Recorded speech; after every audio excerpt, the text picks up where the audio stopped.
के साथ यह शब्द स्पष्ट है और इसका अर्थ भक्ति से परिपूर्ण है। फिर भी कुछ निराकारी दार्शनिक मायावादी हैं जो कृष्ण शरण की गलत व्याख्या करने दूसरों को कृष्ण के से दूर ले जाने का प्रयास करते हैं। एक बार जब हिंदू धर्म के प्रोफेसर शील प्रपाद से मिलने आए तो प्रपाद ने उनसे पूछा कि धर्म क्या है। जब हिंदू धर्म के प्रोफेसर ने उत्तर दिया, मुझे नहीं पता, तो प्रपाद ने कहा, आपका मतलब है कि आप हिंदू धर्म का अध्ययन तो कर रहे हैं, लेकिन आपको यह नहीं पता कि यह क्या है। प्रोफेसर ने स्वीकार किया कि हिंदू धर्म इतना जटिल और कई शाखाओं वाला है कि उन्हें इसका वर्णन करना नहीं आता। तब शिला प्रभुपाद ने समझाया कि हिंदू शब्द एक भ्रामक शब्द है और वैदिक साहित्य का वास्तविक उद्देश्य मनुष्य को परम सत्य भगवान के व्यक्तित्व के साथ उनके संबंध के बारे में शिक्षित करना है। प्रभुपाद ने भगवत गीता 1866 में का हवाला दिया। सर्वधर्मान्य परित्यज्य ममेक शरणम अहम त्वाम सर्व पाप मोक्षेभ्यो मोक्षामि मां शुच। सभी प्रकार के धर्मों को त्याग कर केवल मेरी शरण में आओ, मैं तुम्हें सभी पापों से के फल से मुक्त करूंगा, भयभीत मत हो। किसी हिंदू धर्म के प्रोफेसर ने भगवत गीता के निष्कर्ष को स्वीकार करने के बजाय प्रभुपाद से पूछा कि क्या वे शरणम शब्द का व्युत्पत्ति संबंधी अर्थ का बता सकते हैं। तो प्रभुपाद ने सरल शब्दों में उत्तर दिया, शरणम शब्द का अर्थ है समर्पण। प्रोफेसर बहस करने लगे। वे इस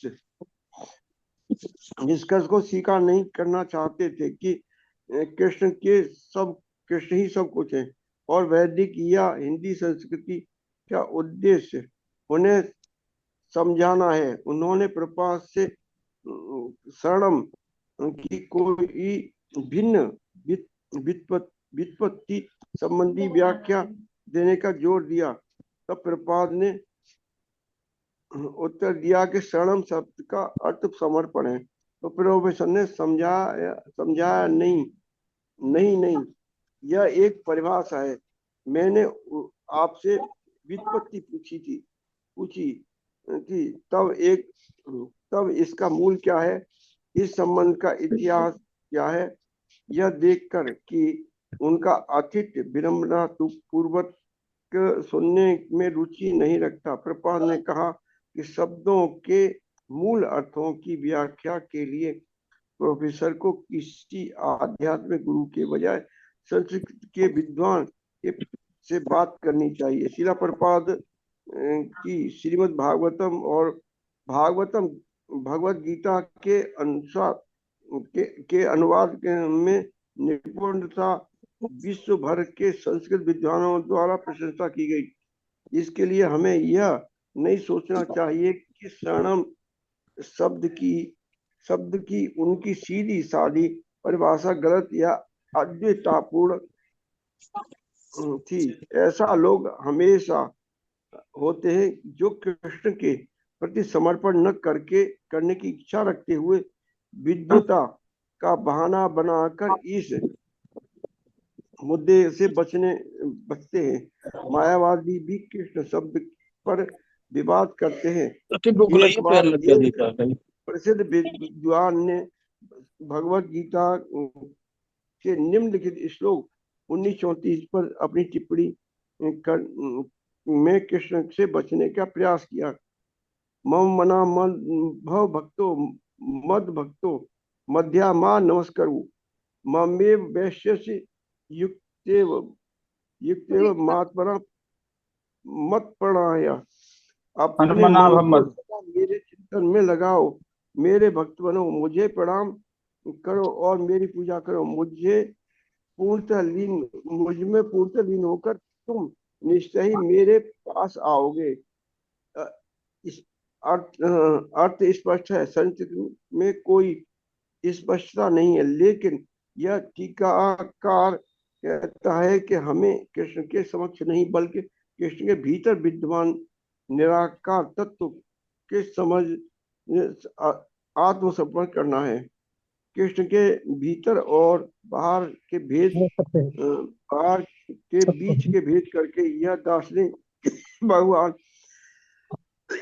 के वास्तविक रूप स्वरूप के बारे में अपनी अज्ञानता प्रकट करता है। जैसा कि कर्ण देहि पुराण विविधो में कहा गया है, देह देहि देहो देह विभेदो यम नश्वेश्वर द्वैति ईश्वर विद्वते कच्चित्। कंचित परमेश्वर में अविचित परमेश्वर कृष्ण में स्वयं भेद और उनके नहीं शरीर है, में कोई भेद नहीं। कोई भेद नहीं कृष्ण के है। बारे में सब कुछ उनका शरीर, उनका मन, वे स्वयं एक और परम है। संस्कृत नाम कृष्ण के विभिन्न व्यक्तिगत अर्थ होने के कारण मायावादी दार्शनिकों ने इस पवित्र नाम की गलत व्याख्या करने के बेतुके प्रयास किए हैं, लेकिन तथ्य बना रहता है कि कृष्ण नाम परमेश्वर समस्त कारणों के मूल के सर्वनाशक हैं। वोल्टेज ऊपर नीचे आ जाएंगे। हमारा अर्थ शुद्ध लोगों के लिए एकदम कम हो जाए एकदम ज्यादा हो जाए। कितना सरल है, परंतु कुटिल लोगों के लिए कठिन है। कृष्ण ज्ञान वेदों में व्याप्त है और महान आचार्यों द्वारा इसका उपदेश दिया गया है। भगवान चैतन्य के निकटवर्ती अनुयायी 6 गोस्वामियों ने कृष्ण को सभी कारणों का कारण और सभी पूजा का लक्ष्य प्रस्तुत करने के उद्देश्य को सभी प्रकट शास्त्रों का गहन अध्ययन किया है। भगवद गीता जो भी वैदिक साहित्यों से जिनको माइक खुले हुए हैं, माइक सबसे अधिक प्रसिद्ध है, सम्मानित है। वे वक्ता स्वयं श्री कृष्ण हैं और वे प्रकट करते हैं, मुझसे बड़ा कोई सत्य नहीं है, सब कुछ मुझसे आता है। श्रीमद् भागवतम के 1:3-28 में भी यही निष्कर्ष देता है। ऐसे चष्टकल पशु कृष्णस्तु भगवान स्वयं, भगवान के सभी अवतार या तो भगवान के पूर्ण अंश से या भगवान के पूर्ण अंश होने के अंश से, लेकिन कृष्ण भगवान का मूल स्वरूप है। शील भक्ति सिद्धांत सरस्वती ठाकुर ने एक श्रीमद् भागवतम के 10वें स्कंद के लिए गए कृष्ण के गुणों का एक विस्तृत संकलन और किया था। उनमें से कुछ इस प्रकार है। ठीक है बाबू, यहीं कर लीजिए एक बार चर्चा जल्दी से। टाइम हमारे पास कम है, लेट शुरू किया है ना, तो ज्यादा यहीं तक टाइम मत करें, लीजिए, आगे जल्दी नहीं। से। हाँ, आगे पढ़ेंगे, इसको इतना चर्चा कर लीजिए जितना पढ़ लिया। यस प्रभु, हरे कृष्णा। तो बताइए, कोई कौन बताएगा? जल्दी प्रभु जी जल्दी से इसमें आगे हरे बढ़ते हैं। बोल प्रभु जी, हाँ इसमें हाँ प्रभुपाद ने ये हाँ जोर दिया है कि कृष्ण ही सब कुछ है, बाकी और लोग जो है अपने हाँ हिसाब से कहते हैं, वो कुछ और ही कहते हैं, हाँ, वो कृष्ण को नहीं मानते सब कुछ। वो हम्म, संस्कृत के इस श्लोक की अलग व्याख्या कर देते हैं, वो क्योंकि अपने हिसाब प्रभुपाद से का तो व्याख्या सीधा कर देते क्लियर हैं। है, वो सीधा भगवत गीता का दिया हुआ हम्म, सही है कि मैं सब हम्म, कुछ हूँ, मेरा पूजा करो, हम्म, मेरे ध्यान करो। Very good. और कोई? प्रभुपाद ने शरणम का अर्थ बताया है, क्या है कृष्ण शरणम? शरणम अरे मतलब बोल समर्पण शरणागति, प्रभु जी। शरणागति बोले हाँ, समर्पण। आपका पूरा समर्पण, सरेंडर, अपने यस। आप में पूरा सरेंडर करना। यस, और कोई? श्री कृष्ण प्रभु। कुछ लर्निंग जल्दी से आगे बढ़ेंगे। शरणम का मतलब तो समर्पण ही प्रभु जी बोला है उन्होंने। हाँ, व्हाट इज समर्पण है क्या? What is the meaning of समर्पण? कैसे समझेंगे समर्पण का समर्पण को? मतलब है पूर्ण रूप से भगवान को अपने आप को समर्पित करना। यानी कि हम्म, हर क्षेत्र में, ऐसा नहीं कि एक क्षेत्र में कर देंगे दूसरे में नहीं करेंगे, यानी कि पूर्ण रूप हम्म, से। पूर्ण रूप से, ठीक है। हम्म। और और कोई इसको थोड़ा डिटेल में जल्दी से बताएं, मनीष गोयल प्रभु। थोड़ा सा समर्पण को और डिटेल में बताएं, बहुत इंपॉर्टेंट है ये क्वालिटी भक्ति बहुत इंपॉर्टेंट है। हरे तो कृष्णा आज कुछ जी। जी जी। सर्वधर्मान प्रत्यय जी। हम्म,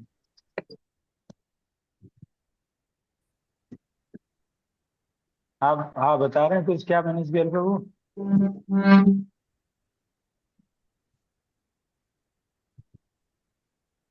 हरे कृष्णा। जी प्रभु जी जी। जी जी, बताइए बताइए, कुछ बता रहे हैं समर्पण से रिलेटेड। जी प्रभु जी, समर्पण का मतलब यही है कि भगवान के ऊपर डिपेंड रहना। हम अपने ऊपर डिपेंड रहते हैं और भगवान के ऊपर डिपेंड नहीं रहते हैं। समर्पण का असली मतलब है कि वो जो कुछ कह रहे हैं उसको करना, है ना। जैसे कोई आपके पीछे बंदूक लगा दे, हैंड्स अप, मतलब आप समर्पित हो गए इसको कि अब जो आप बोलेगा पीछे वाला वही करेंगे। तो ऐसे ही जो कृष्ण कह रहे हैं एज इट इज उसको स्वीकार करना, एज इट इज उसका पालन करना, सरेंडर होना, ठीक है। तो आज कुछ नए भक्त जुड़े हैं जो पहले नहीं आए हैं, है ना। जैसे दीवान सिंह जी प्रभु पहले नहीं आए, अभी मेरे को लगता है फर्स्ट टाइम जुड़े आज, तो उनका स्वागत करेंगे। और भी कोई भक्त है जो पहली बार आया है? भरत तो भी बहुत कम आए हैं। और तो इन भक्तों का स्वागत करेंगे और इनको थोड़ा सा ब्रीफ कर दे कि हम जो है ये रीडिंग कर रहे हैं एक बुक से।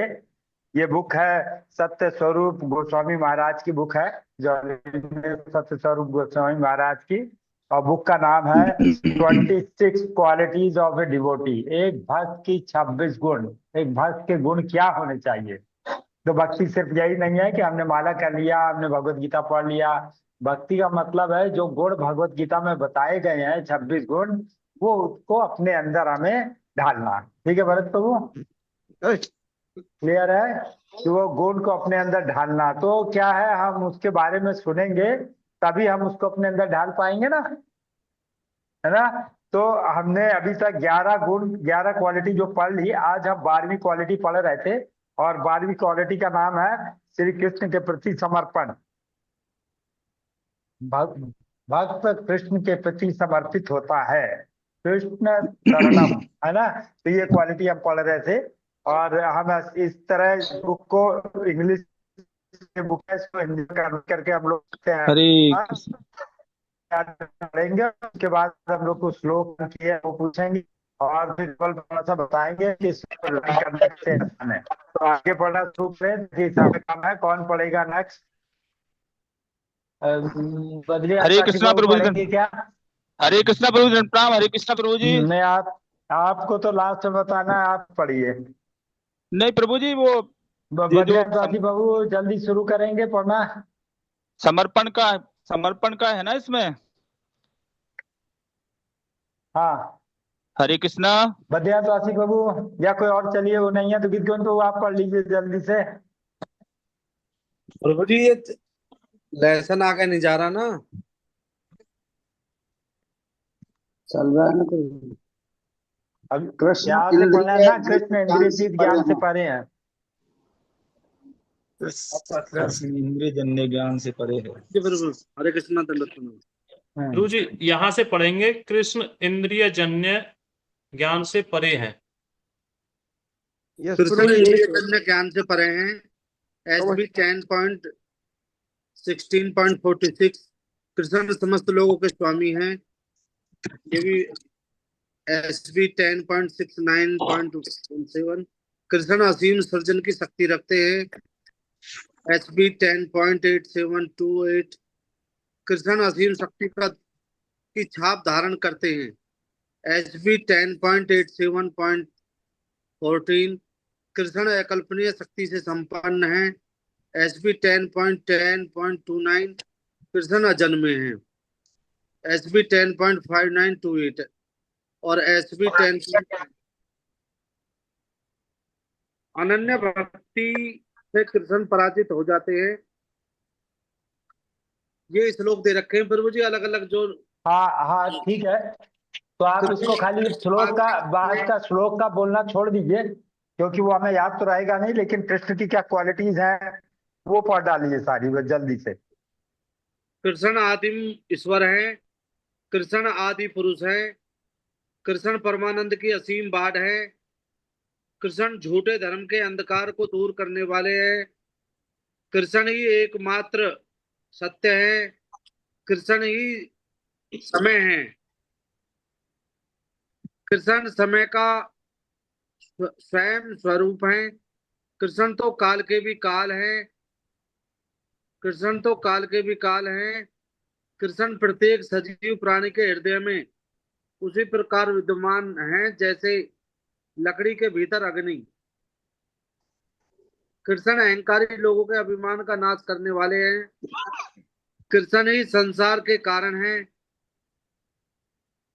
कृष्ण ही संसार के कल्याण के लिए सांसारिक प्राणियों के समान शरीर धारण किए हुए प्रतीत होते हैं, और कृष्ण ही जगत के गुरु केंद्र बिंदु हैं।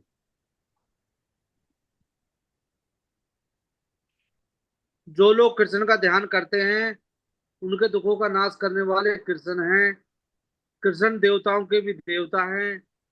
कृष्ण की उपस्थिति मनुष्य के संसार का उपवास करती है। कृष्ण समस्त प्रकाश के प्रकट करता है। जो कृष्ण उनका स्मरण करते हैं उन्हें वे स्वयं को देने में उदार हैं। हम कृष्ण चेतना में अपनी प्रगति का आकलन इस बात से कर सकते हैं कि हमें कृष्ण के बारे में सुनने, उनकी भक्ति सेवा करने में कितनी रुचि है। कृष्ण का विज्ञान अथाह है, लेकिन कृष्ण को परम पुरुष के रूप में प्रारंभिक रूप से पहचानना कठिन नहीं है। कृष्ण के प्रति समर्पण को समझना और उनका पालन करना कठिन नहीं है। भगवान चैतन्य के अनुसार मनुष्य 4 चीजों का समर्पण कर सकता है: अपना प्राण, अपना धन, अपनी बुद्धि और अपने वचन। पूर्ण समर्पण का अर्थ है अपना संपूर्ण जीवन अर्पित करना। यदि कोई ऐसा नहीं कर सकता तो वह कम से कम अपने धन, बुद्धि, वचन का कुछ अंश तो अर्पित कर ही सकता है। भगवत गीता का अध्ययन करना कृष्ण के प्रति अपनी बुद्धि का समर्पण है, और कृष्ण के विषय में स्तुति करना अपने वचनों का समर्पण है। हम अहंकार से मुक्त हुए बिना आत्म समर्पण नहीं कर सकते। भगवत गीता अध्याय 15.5 तात्पर्य है। आत्म समर्पण की शुरुआत आध्यात्मिक गुरु के प्रति समर्पण से होती है, जैसा कि अर्जुन ने किया था। अब मैं आपका शिष्य हूँ और आपके प्रति समर्पित आत्मा हूँ, कृपया मुझे मार्गदर्शन करें। भगवत गीता 2.7। बलि महाराज ने सब कुछ कृष्ण को समर्पित कर दिया। फिर जब कुछ भी शेष नहीं बचा, फिर भी कृष्ण और मांग रहे थे। बलि ने कहा, अतः कृपा अपना तीसरा कमल पद चिन्ह मेरे सिर पर रखें। भक्ति विनोद ठाकुर ने अपना शरीर, मन, बुद्धि, परिवार, घर सब कुछ त्याग दिया। उन्होंने कहा कि वे कृष्ण के इन सभी गुणों के सेवक शरणागति के रूप में सादगी से जीवन व्यतीत करेंगे। समर्पण का अर्थ है प्रतिफल की अपेक्षा किए बिना सब कुछ कृष्ण को दे देना। शिक्षाष्टकम। धन ना धन और अन्य संपत्ति का त्याग करने का अर्थ है उन्हें स्वीकार करना नहीं है, बल्कि कृष्ण चेतना में जीना और भगवान की सेवा में हर चीज का उपयोग करना। रूप गोस्वामी जी कहते हैं, सबसे महान समर्पण गोपिया का था, जिन्होंने सामाजिक बदनामी और रात के समय जंगल के खतरों को सहते हुए कृष्ण को अपना सारा प्रेम और स्नेह अर्पित किया। उन्होंने कृष्ण को अपना मन समर्पित कर दिया और उनके जाने के बाद सदा उनका चिंतन करती रही। कृष्ण खंड। गोपियों से कृष्ण का छिपना। गुरु के प्रति समर्पण निशर्त होता है। मेरे गुरु महाराज ने मुझे एक कार्य सौंपा और मेरे गुरु भाई हमेशा मुझे हतोत्साहित करते रहे, लेकिन मैंने उन्हें एक क्षण के लिए भी नहीं बुलाया और मैं अपने कर्तव्य का पालन करने के लिए दृढ़ संकल्पित था। श्रील प्रपात का पत्र 5 नवंबर 1972। कृष्ण हमें उनके प्रति हमारी समर्पण भावना के अनुसार प्रतिफल देते हैं। जो परमेश्वर के समक्ष आत्मसमर्पण करना जानता है वह शाश्वत राज्य को प्राप्त करता है। समर्पण का अर्थ है सुबह जल्दी उठना, स्नान करना और मंगला आरती जाना, भले ही आपके भीतर ऐसा करने की सहज इच्छा न हो। भक्ति रसामृत सिंधु। समर्पण का अर्थ है सभी नियमों का पालन करना, यहाँ तक कि छोटे छोटे नियमों का भी। सार्वभौम भट्टाचार्य वर्णन करते हैं कि भगवान चैतन्य त्याग, आत्मज्ञान और समर्पण के विज्ञान भक्ति योग का उपदेश देने के आए थे। हरे कृष्ण का जाप करना, पवित्र नाम के यज्ञ में वाणी, श्रवण और मन को समर्पित करना। भगवान चैतन्य ने सिखाया हमें जाप करते समय 10 अपराधों से बचना चाहिए और अपना जीवन आध्यात्मिक शिक्षाओं के प्रति समर्पित करना चाहिए। हे गुरु, समर्पण कोई मनमानी नहीं, अधिकृत और वैज्ञानिक प्रक्रिया है। अभ्यास से हम समर्पण करना सीख जाएंगे। कृष्ण के प्रति पूर्ण समर्पण का जीवन व्यतीत करने वाले भक्त के पास करने के लिए अनेक कार्य होते हैं और एक क्षण भी व्यर्थ नहीं जाने देता। उसका लक्ष्य कृष्ण के प्रति पूर्ण समर्पण करना है ताकि वह सभी भौतिक इच्छाओं से मुक्त हो सके और गोपियों के सेवक पर चिन्हों पर चलते हुए कृष्ण की सेवा में अधिकाधिक प्रयास कर सके। हरे कृष्णा। थैंक यू बाबू जी पढ़ने के लिए। तो हम इसमें जरा चर्चा कर लेते हैं 5 मिनट के लिए और फिर हम आगे चलते हैं दूसरे उस पे। बताइए कुछ स्पेशल क्या लर्निंग मिला। और विष्णु बाबू कहाँ है?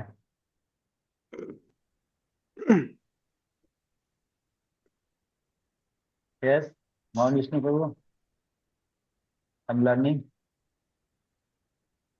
प्रभु जी इसमें पहली वाली वो 30 नंबर की क्वालिटी है, इसमें कुछ वो समझ नहीं आया। अरे बोल, जैसे इसमें वो अभी क्या नीचे समझ कुछ हो नहीं रहा है आया? ना, समय अभी नीचे कुछ हो रहा है, एक ही जगह फिक्स है रे, हाँ नीचे को नहीं हो पा रही लाइन जो है। नीचे करिए बाबू जी जरा, जितेंद्र प्रभु क्या समझ नहीं आया इनको।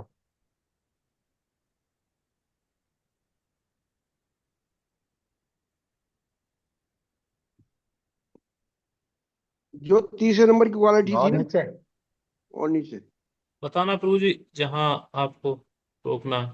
जो 30 जो नंबर का नीचे था कर रहे अभी हैं आप अभी नहीं, बताइए और नीचे, और नीचे।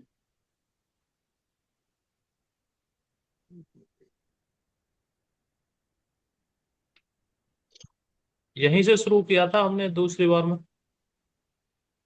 दूसरी बार में हुआ था ना, ये है ना हाँ जी।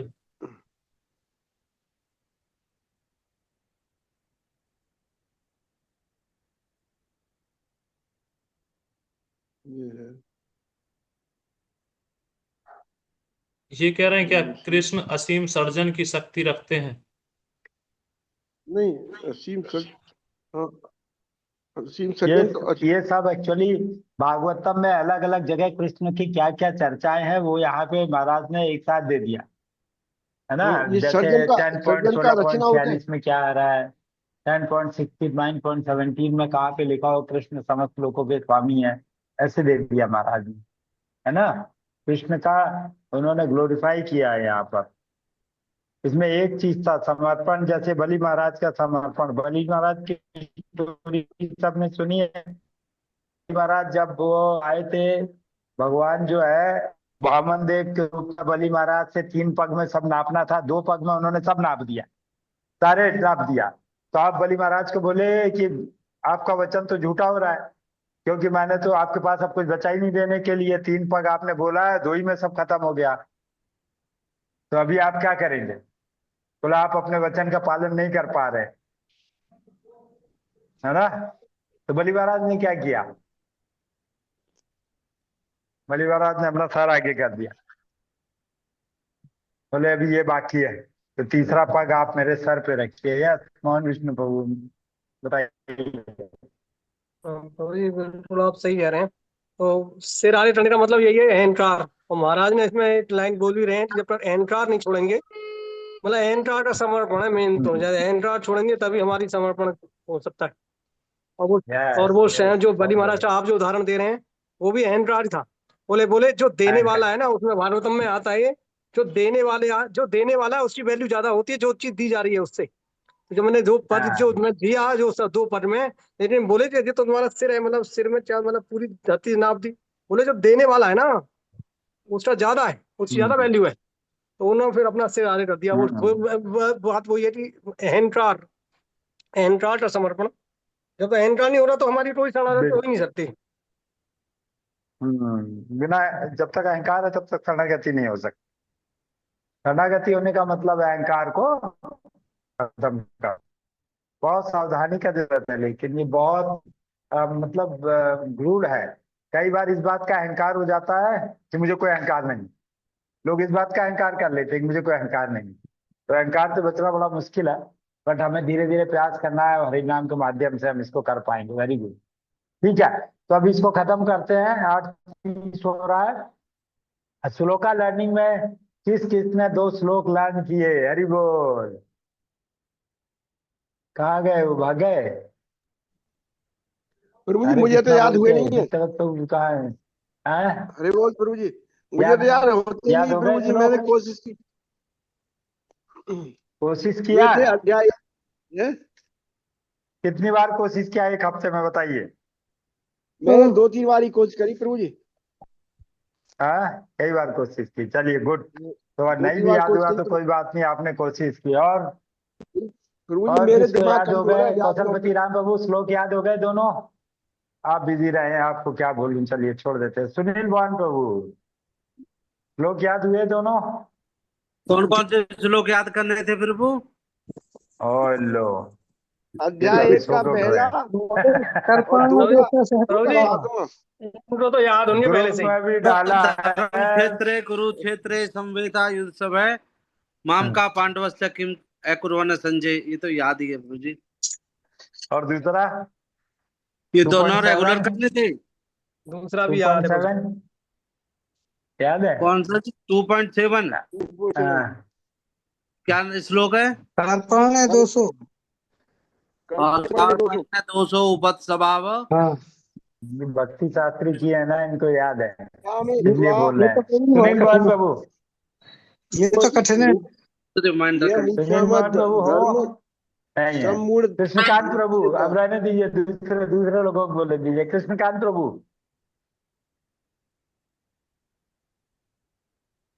सॉरी प्रभु लोग जी, याद हो गए? सॉरी प्रभु जी, इस समय मुझ पे इतना टाइम नहीं मिल पा रहा है।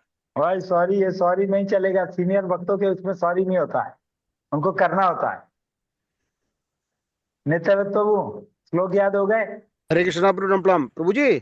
जी, हाँ। श्लोक देखता हूँ तो याद हो जाते हैं बाद में। अब आप बोल रहे हैं तो लेकिन प्रभु जी कुछ तो कुछ याद है याद वैसे। होगा, कुछ हाँ कुछ कुछ। याद होगा, सुनाइए। धर्म क्षेत्रे कुरुक्षेत्रे हस्त पांडवा ऐसा कुछ करके है प्रभु जी, लेकिन बहुत पुराना श्लोक है ये। और दूसरा? लेकिन प्रभु जी अगली बार प्रभु जी आपको दोनों सुना दूंगा मैं, बिल्कुल आंख बंद करके ही। तो चलिए, श्लोक याद करना थोड़ा टफ है, तो हमारे बीच में कमल प्रभु है। कमल प्रभु शोका लर्न करने में एक्सपर्ट है। कार्पण 200 उपत हरि बोल, चुप रहिए चुप रहिए, बस बस मत बोलिए। धर्म तो सम्मूढ़ कमल प्रभु श्लोका लर्न करने के यत्र लिए ना संज्ञा। एक्सपर्ट है। वो फटाक से श्लोका लर्न कर लेते हैं बहुत जल्दी, है ना। तो आज हम कमल प्रभु से रिक्वेस्ट करेंगे कि वो हमें बताएं कि कैसे श्लोक को हम जल्दी लर्न कर सकते हैं, कैसे हम याद कर सकते हैं उसको जल्दी से। ठीक है कमल प्रभु, हरे कृष्णा। हरे कृष्णा। सब लोग आपका दर्शन करना चाहते हैं और सुनना चाहते हैं आपसे। हरे कृष्ण। बताइए हरे कि कैसे हम लोग श्लोक को जल्दी लर्न करें, क्या तरीका लगाए कि श्लोक जल्दी लर्न हो जाए।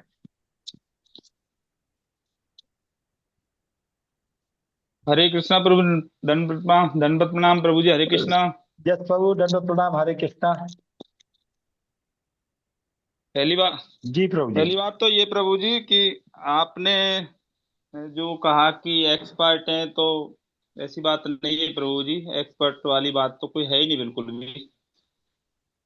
वो आपके आशीर्वाद से एक वो है, वो आपकी कृपा, वैष्णव की कृपा, है ना, परंपरा की कृपा, कि रहे आते हैं याद, पर एक्सपर्ट वाली बात नहीं है। हम्म बाकी ये है कि जहां तक को स्कॉलर से मैं सुनता हूँ, है ना, तो वो ठीक से अर्थ बताते हैं पहले, और जब अर्थ समझ में आ जाता है हम्म फिर वो उसका उच्चारण करते हैं। तो जैसे वो उच्चारण करते हैं फिर मैं उसको ध्यान से सुनता हूँ, और जब अर्थ ठीक से समझ में हम्म आ जाता है तो बहुत इजीली वो श्लोक याद हो जाता है। तो जैसे ये है, हम्म आपने दिए थे, ये दो श्लोक दिए थे, तो 1.1, धर्म क्षेत्रे कुरुक्षेत्रे संवेता युत्सवा माम का पांडवास चैव किम अकुरत अकुर्वत संजय। तो हम्म अब इसमें जो मुझे वो एक्सपर्ट ने जो उच्चारण किया था और समझाया था तो याद हो गया ठीक से। ऐसे वो 2.7 आपने श्लोक को दिया था। नहीं नहीं, लेकिन कैसे उसको समझाया, मतलब कैसे याद हो गया? याद होने के लिए कुछ तो आपने लगाया होगा ना। समझने का क्या मतलब है कि हर एक वर्ड का मीनिंग समझना है, क्या समझना है? हाँ, मीनिंग समझना है और उसको 4 पार्ट में करना है श्लोक ओके। को। धर्म क्षेत्रे कुरुक्षेत्रे एक पार्ट तो ये हो हम्म गया। समवेता युयुत्स्वा दूसरा पार्ट ये हो गया। हम्म माम का पांडवाश्चैव तीसरा ये हो गया। किम अकुर्वत संजय ये 4 पार्ट में हो अच्छा। गया। और फिर उसका वो विस्तार से तो क्योंकि बहुत महत्वपूर्ण श्लोक है ना, और श्लोक भी हम्म वो उसके महाभारत के विलन से शुरू हो रहा है, मतलब धृतराष्ट्र से शुरू हो हम्म रहा है। ये पहला जो श्लोक है, तो जिस तरह से उन्होंने स्कॉलर ने समझाया था, तो वो उसके हिसाब से उन्होंने उच्चारण किया और वो समझाया, तो फिर याद हो गया। ऐसे ही ये जो प्रवेश द्वार है भगवत गीता का 2.7, कार्पण्य दोष उपहत स्वभावा पृच्छामि त्वाम धर्म सम्मूढ़ चेता यत श्रेय स्यात् निश्चितम ब्रूहि तत्मे शिष्यस्ते हम साधि माम त्वाम प्रपन्नम। तो जैसे उन्होंने समझा था कि जो कंजूसी है, मतलब जैसे कुंती से कौनते बनता है, तो वैसे ही कंजूस से कंजूसी बनता है। तो कार्पण्य, कृपण से कार्पण्य बना, तो कृपण है कंजूस और कार्पण्य हो गया कंजूसी। तो ये जो उसका कंफ्यूजन दिया है, मतलब पूरी तरह से अर्जुन कंफ्यूज है। और उन्होंने पूछा भगवान से कि मुझे मेरे अंदर कंजूसी आ गई। अब कंजूसी क्या है? अब यहाँ कंजूसी का कि ये है कि हम पूरी तरह से भगवान की सेवा के लिए ही ये हम हैं इस संसार में, और उस सेवा में जो कंजूसी है वो सबसे बड़ा दोष है, इससे बड़ा कोई दोष नहीं है। हम्म तो इस तरह से समझाया। मैं पूछ रहा हूं तुमसे, पृच्छामि त्वाम, तुमसे पूछ रहा हूं, और मैं धर्म के मामले में मतलब पूरी तरह से मूढ़ हूं, एक तरह से मेरी चेतना पूरी तरह से वो मोहग्रस्त हो गई है। और मेरे लिए जो श्रेयस करो यत श्रेय हम्म स्यात् निश्चितम ब्रूहि तत्व में, और मैं आपका शिष्यत्व स्वीकार करता हूँ। शिष्यस्ते हम साधि माम, वही कहिए मुझसे, और मैं आपकी पूरी तरह से प्रपन्न, मतलब मैं आपके शरणागत हूँ पूरी तरह से। तो हम्म तो वो सबसे पहले उसको का जो श्लोक का जो अर्थ है ना, वो हम्म एक एक शब्द का अर्थ, हम्म और एक एक शब्द का जब अर्थ समझ में आता है तो वो श्लोक बहुत ने मतलब एक दो बार पढ़ लो तब याद हो जाता है। वो हम्म ठीक से समझ में आना चाहिए। और उसके लिए वो जो अभी जो श्लोक आया था ना प्रभु जी, बहुत ही महत्वपूर्ण श्लोक है, और ये श्लोक पे बहुत हम्म स्टडी हुई है। और ये श्लोक एक तरह से मन मना मद्भक्तो मध्याजी माम नमस्कुरु माम वैसे से युक्त वेव आत्मनम मत परायणम, यानी पूरी तरह से हम्म मन को कॉन्सेंट्रेट कर दो मुझ में। अब वो अगर हम इसको भौतिकता में भी कहें, तो किसी भी फील्ड में अगर हम पूरी हम्म तरह से मन को कॉन्सेंट्रेट कर देते हैं, तो दुनिया की कोई ताकत नहीं है, भगवान की कृपा हम पे अवश्य मिलेगी और उस फील्ड में सफलता मिलेगी निश्चित। अगर मन को, भगवान कह रहे हैं कि मन को कॉन्सेंट्रेट करना पूरी तरह से, बस भूल जाओ दुनियादारी को, पूरी तरह से मन मुझ में कॉन्सेंट्रेट कर दो। और इसी के लिए पूरे सिद्धांत हैं, चाहे वो क्रिश्चियनिटी हो, चाहे इस्लाम हो, कोई सा धर्म हो, सबका फोकस मन पे है। और ये बहुत ही 9.34 का जो श्लोक है, ये तो हर डिवोटी को पूरी तरह से आना चाहिए, पूरी तरह से इसका अर्थ ही समझ में आना चाहिए, पूरी तरह से रम जाना चाहिए इस श्लोक में। भगवान को अगर समर्पित तो होना है तो ये श्लोक तो बहुत ही, मतलब ये नहीं कि याद करने को उससे आना चाहिए, मतलब एक्टिवेशन होना चाहिए पूरी तरह से श्लोक का। तो मन मना भव मद भक्तो मध्याजी माम नमस्कुरु माम वैसे से युक्त वेवा आत्म मत परायण, बहुत महत्वपूर्ण श्लोक 9.34। तो ये जो श्लोक याद करने का जो वो है, उसमें एक तो मन बनाना चाहिए पूरी तरह से। ये नहीं कि हमें ये दिखाना है कि हमें बहुत से आते हैं, बहुत से मतलब बहुतों को पूरी भगवत गीता रटी हुई है लेकिन भाव नहीं है उनका, उनका श्लोक बेकार है। तो वो समर्पण के भाव से हमें भगवान को वो हम उसमें रखें सब उसमें, क्योंकि भगवत गीता में कहें तो एक से जो ये दूसरा जो चैप्टर है, ये सेकंड जो चैप्टर है, इसका नाम है सांख्य योग। और जो गीता प्रेस की भगवत गीता, उसमें इसका नाम सांख्य योग है। ये जो गीता सार नाम जो दिया है, ये श्रीला प्रभुपाद ने दिया है। अच्छा, श्रीला प्रभुपाद ने भी नाम भक्ति विनोद ठाकुर के आधार पे दिया है। जो 2.72 जो श्लोक है, उसमें जो लास्ट की लाइन है, उसमें उन्होंने प्रभुपाद ने क्लियर भी किया है कि भक्ति विनोद ठाकुर ने दूसरे अध्याय को भगवत गीता का सार लिखा है उसमें। तो ये जो भगवत गीता सार नाम जो दिया है सांख्य योग है, बाकी गीता में सांख्य योग है, लेकिन ये जो as it is Bhagavad Gita Prabhupada की, इसमें इसका नाम गीता सार है, ये नाम प्रभुपाद ने दिया है। और इसमें ज्ञान योग, भक्ति योग, कर्म योग तीनों का है। और बाकी जो आगे के जो चैप्टर है, अब हम ये कहें कि आगे के चैप्टर नहीं, ये आगे के चैप्टर में उसको विस्तार से किया है। लेकिन अगर ठीक से और बाकी भगवत गीता पढ़ के फिर ये पूरा सेकंड चैप्टर पढ़ें, तो तब भगवत गीता का हमें पूरी तरह से एकदम पूरा समझ में आ जाएगा भगवत गीता का विज्ञान। तो श्लोक को कंठस्थ। जी जी जी, बहुत अच्छा बताया आपने। तो बाकी सब भक्तों से पूछना चाहूंगा, क्या समझ में आया इसमें? वो सार निकला, सार क्या निकला यहाँ से लर्न करने के लिए? 2-3 पॉइंट बड़े अच्छे बताए प्रभु जी। मोहन विष्णु प्रभु कुछ बताना चाह रहे थे, हैंड रेज किया था उन्होंने। यस मोहन। प्रभु जी, ऐसा प्रभु जी ने बता रहे हैं ना, सही है। तो हमें अर्थ नहीं हो रहा और हम अच्छा उसे हम कितना रट्टा लगाएंगे ना, वो रट्टा फिटेशन काम नहीं आता। रट्टा फिटेशन तो जब हम मेटेरियल भी पढ़ते थे ना, तब भी जब पेपर देते थे तो सब भूल जाते थे। जब पेपर आता था ना, आंसर शीट लिखना होता था, सब भूल जाते हैं जब रट्टा फिटेशन होता है। और वो ये दूसरा स्टूडेंट है, उसने उसको समझ के फिर याद किया हो तो वो लिख पाता है, चाहे word to word as it is ना लिख पाए, अपनी भाषा में फिर वो आंसर को लिख के आता है। तो इसलिए पहली बात तो यही है कि रट्टा फिटेशन हम केवल वर्ड टू वर्ड ऐसे याद रहेंगे, पहले समझना अर्थ यदि हम समझेंगे तो उसको इजी लर्न करना आसान होता है। बिल्कुल सही प्रभु जी, बिल्कुल सही कह रहे हैं, है ना? Very good point, very good. तो पहले हमें श्लोक याद करने के पहले क्या करना, उसका अर्थ करना।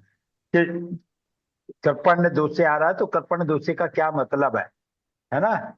ऊपर प्रभार आ रहा है तो उसका मतलब क्या, वो हमें पता होगा तो हमें याद करना बहुत आसान भी हो जाएगा और जैसे कह रहे हैं प्रैक्टिकल भी हो जाएगा हमारे लिए। अदरवाइज रट के हम याद करेंगे तो एक लाइन याद रखेगी, एक हम भूल जाएंगे, ज्यादा देर तक याद नहीं रहेगी, है ना? तो हम क्या करना, उसका अर्थ भी साथ साथ और एक एक वर्ड का या एक एक पैरा का, जैसे प्रभु जी ने बोला कि उसको 4 पोर्शन में डिवाइड कर लिया। एक पोर्शन का अर्थ क्या है, दूसरे पोर्शन का अर्थ क्या है, तीसरे पोर्शन का अर्थ क्या है, वो अर्थ के साथ किया। बहुत सुंदर। यस मोहन विष्णु प्रभु आगे। दूसरा प्रभु जी, मैं इसमें ऐड करना चाह रहा था।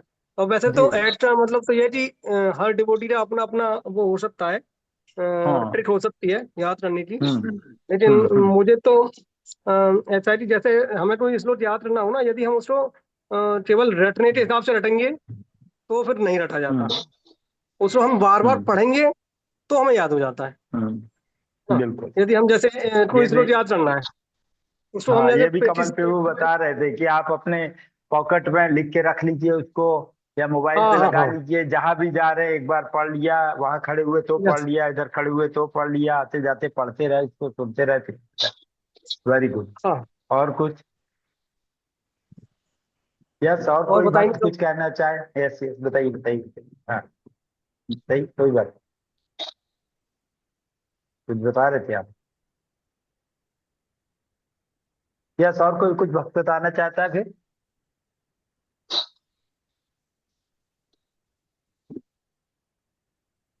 और कोई कुछ कहना चाहता है इसमें?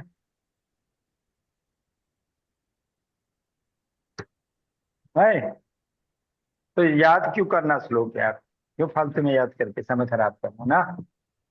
ये कौन बताएगा क्यों याद कर रहे हैं? क्यों हम इसमें लगे हैं कि श्लोक ही कराएं? What is the purpose? हमें स्कॉलर बनना है? क्या पर्पज है श्लोक याद कराने का? अगर बोला जा रहा है श्लोक याद कर, व्हाट इज द पर्पज? हमें इसको कृष्ण की सेवा में कैसे लगाएंगे?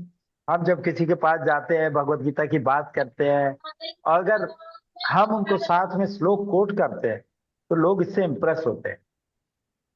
लोग के साथ अगर हम कुछ बोलते हैं तो वो उसको डिनाई नहीं कर पाते। अगर हम श्लोक के साथ नहीं बोलेंगे तो बोलेंगे नहीं नहीं ये सही नहीं, ये सही, वो सही, इधर सही, उधर सही। लेकिन अगर आप उनको बोलोगे मन मना बात भक्तो मध्य जीवन नमस्करू, या भगवान कह रहे हैं सब धर्मानि प्रत्यय माम एकम शरणम व्रज, तो वो मानना पड़ेगा क्योंकि श्लोक बोल रहा है। साथ में 18.66 लिखो, तो उसको मानना पड़ेगा। तो दूसरे लोग आपकी बात को वजन दे, ये जरूरी है। इसलिए नहीं कि हमारा बहुत नाम हो जाए, हमें बहुत सारे श्लोक याद है, लोग हमारी तारीफ करेंगे, वो पर्पज नहीं होना चाहिए। फिर वो आप भगवत गीता आपके हृदय में नहीं जाएगा। कब जाएगा? जब हम उसको कृष्ण की सेवा में लगाएंगे, अपनी सेवा के लिए नहीं यूज करेंगे, है ना?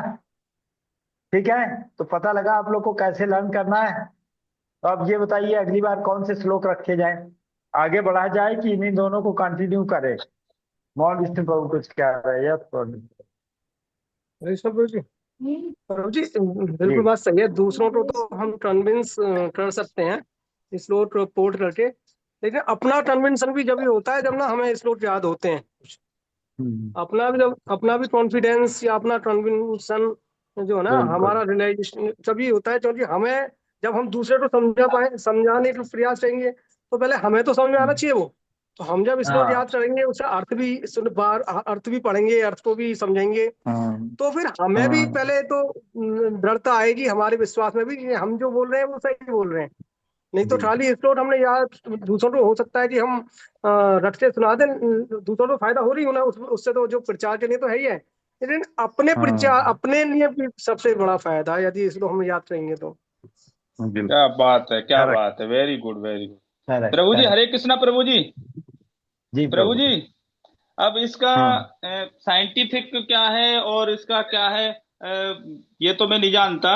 पर इतना वो है कि आप जैसे सीनियर डिवोटी ने बताया मुझे सबसे पहले कि मैंने कहा मुझे भगवत गीता में रुचि है, और मुझे श्लोक बोले किस लिए याद करना चाहते हो। मैंने कहा मैं भगवत गीता के डिस्ट्रीब्यूशन में जाऊं तो फिर मैं तो उस तरह से बोलूं कि भाई आपको ना प्रैक्टिकली आपको कोई भी प्रॉब्लम है तो इस प्रॉब्लम का सॉल्यूशन ये वाला श्लोक है, इस प्रॉब्लम का सॉल्यूशन ये आनंद मिलने का, खुशी मिलने का, मतलब इस तरह से। तो उन्होंने उसमें से 10 लोग वो दिए थे सिलेक्ट करके। तो बोले आप ये 10 लोग पूरा याद कर लो, फिर भगवत गीता आप जिसके हाथ में पकड़ा देंगे, अगर वो भगवत गीता ना लेना तो आप मेरे को बोलना आके।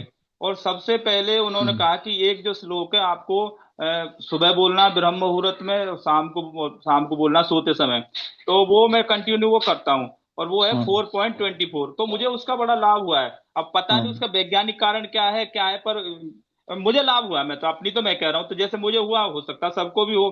तो वो भी बहुत अपने इस्कॉन के डिवोटी है ना, और हाँ दिल्ली लाड़ो सराय वो मिले थे, तो बहुत अच्छा वो बच्चे से भक्ति वो कर रहे हैं वो।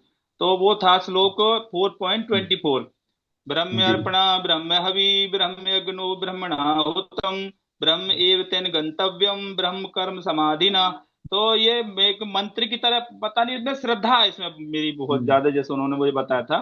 तो मैंने ये श्लोक को इसको मेरे श्रद्धा के साथ सुबह पढ़ता हूँ 11 बार, सांझ को पढ़ के सोता हूँ 11 बार, मतलब कंठस्थ है वो। तो वो मतलब वो क्या है कि वो मेरी वो बन गई है उससे, तो उससे मेरा कंसंट्रेशन बहुत अच्छा हो गया है। और जैसा उन्होंने बताया मैंने उस पर फेथ किया। तो मैं भी सजेस्ट करता हूँ कि इस वाले श्लोक को ना इस तरह श्रद्धा के साथ, ब्रह्म अर्पणा ब्रह्म हवि ब्रह्म यज्ञो ब्रह्मणाहुतम ब्रह्म एव तेन गंतव्यम ब्रह्म कर्म समाधिना। तो वो बोले सीधा भगवान के चरणों में जाता है श्लोक का ये। और उन्होंने कहा, मैंने उसका अनुसरण किया, तो ये उसका मुझे बड़ा बेनिफिट मिला। प्रभु जी, हरे कृष्ण। अरे वेरी गुड, बहुत अच्छा शेयर किया आपने अपना रियलाइजेशन, थैंक यू। लेकिन मेरे ख्याल से हम लोग एक तरफ से चलते हैं, जब पहुंचेंगे चौथे चैप्टर में तब इसको ले लेंगे, बीच बीच में से इधर उधर जाएंगे तो मेरे ख्याल से थोड़ा सा अलग हो जाएगा। आप सब लोग जैसे बाकी लोग से कर लेते हैं, लेकिन हम एक तरफ से चल रहे हैं। 1.1 कर लिया, 2.7 कर लिया, अभी 2.11 और 2.12। तो जिन्होंने नहीं याद किया है उनके लिए अगली बार के लिए 4 श्लोक। अगर छोड़ेंगे तो आपको नुकसान होगा, क्योंकि पीछे बैकलॉग इकट्ठा होता जाएगा। हम रुक नहीं सकते हैं, एक के लिए बाकी लोगों को रोक दे, ये सही नहीं है।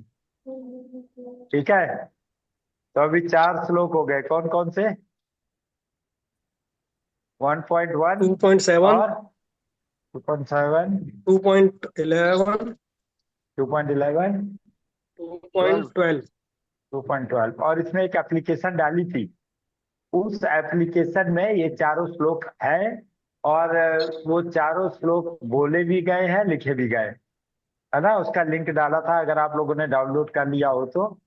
108 भगवत गीता के इंपॉर्टेंट श्लोक उसमें से हैं ये। तो आप बार बार सुन सकते हैं उसको, बार बार सुन सकते हैं, बार बार पढ़ सकते हैं, याद हो जाएगा। और वर्ड बाई वर्ड मीनिंग कर ले जैसे कह रहे थे, तो और भी आसान हो जाएगा। ठीक है, और थैंक यू आप सबका कनेक्ट होने के लिए। यस हरे हरे कृष्णा प्रभु जी, हरे कृष्णा। जी जी जी। श्रीला प्रभुपाद जी के अनुसार भगवत गीता स्टार्ट यहाँ से हो रही है, 2.11 से भगवत गीता का प्रारंभ हो रहा है। यहाँ से धमकाना शुरू किया अर्जुन को भगवान ने, यहाँ से, क्योंकि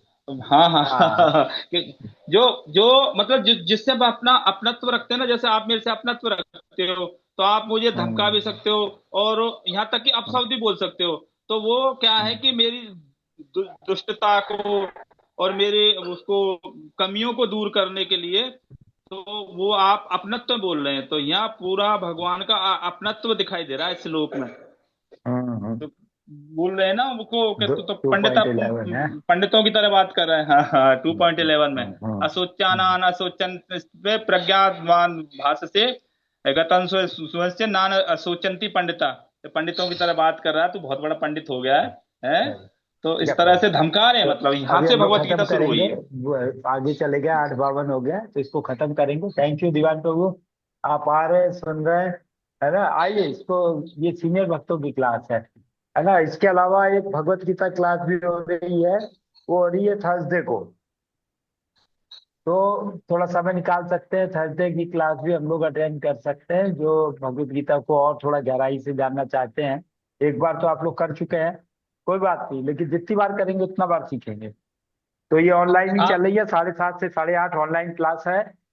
ठीक है, जिसको भी ज्वाइन करना है, कुछ भक्त ज्वाइन करते हैं इसमें से, और जो बच गए हैं उनको ज्वाइन करना है, तो वो गीत गोविंद प्रभु जी को अपना भेज सकते हैं, वो उनको ऐड कर लेंगे ग्रुप में। ठीक है, मैं हृदय से आपका धन्यवाद, मैं हृदय से आपका धन्यवाद करता हूँ प्रभु जी। मेरा भी बस बहुत सोच रहा था कि मेरे ऐसे साथी बन जाएं जो भगवत गीता श्लोक रीडिंग में ना मेरे वो एसोसिएट बन जाए ना। तो प्रभु जी आपका ना बहुत बहुत धन्यवाद प्रभु जी, ये बहुत अच्छा किया आपने, जो ये रीडिंग का आपने शुरू किया है। आपका हृदय से धन्यवाद प्रभु जी। बात करता दीवान प्रभु कुछ कहना चाह रहे थे? जी सर, उसकी बृहस्पतिवार की वाले के बारे में बोल रहे थे कि उसका भी अनुसरण करेंगे, लिंक भेज देंगे उसका भी। जय जय, वेरी गुड।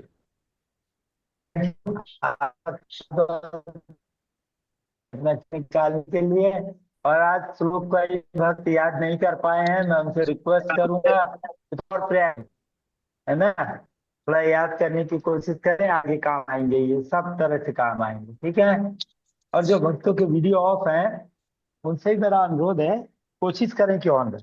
खाली कभी कभी हमारी इमरजेंसी हो सकती है, ऐसे नहीं बोलूंगा बिल्कुल कभी नहीं होगी, कभी कभी इमरजेंसी हो सकती है, लेकिन हर समय इमरजेंसी रहे, हर वीक इमरजेंसी रहे, ये ठीक नहीं, ठीक है। हरे कृष्णा, थैंक यू, बहुत बहुत धन्यवाद। वांछा कल्पतरुभ्यश्च कल्पतरुभ्यश्च कृपा सिन्धुभ्यैव च पतितानां पावनेभ्यो वैष्णवेभ्यो नमो नमः। वैष्णवेभ्यो नमो नमः। हरे सभी कृष्णा। भक्तों के चरणों में कोटि कोटि लाल प्रणाम की जय। प्रभुपाद की जय। हरे कृष्णा प्रभु हरे जी। कृष्णा। हरे कृष्णा, हरे कृष्णा। सखी प्रणाम थैंक गुरु यू, जी है। थैंक ठीक, ठीक है गुरु जी, हरे कृष्णा। हरे कृष्णा, हरे कृष्णा।